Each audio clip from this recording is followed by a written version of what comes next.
ăn cái gì ạ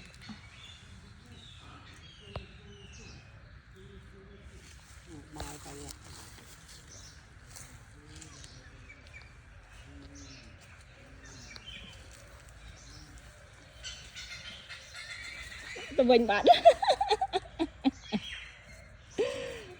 ăn ai khơi đây đa tam côn là hồn nè mỗi lần đa tam côn là hồn chmô nè mà mình đã khơi nhơi đa tam để sao còn anh chị cái iPod đây cái ngọc đây à thằng anh khơi nhận iPod đây cái ngọc ạ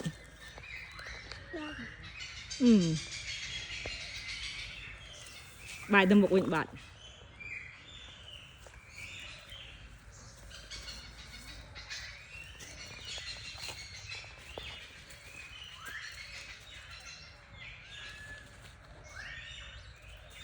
oh my god yên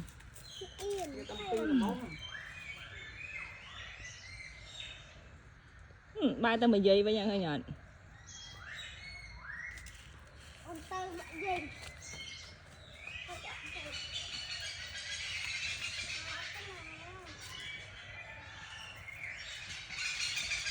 yên hơi nhận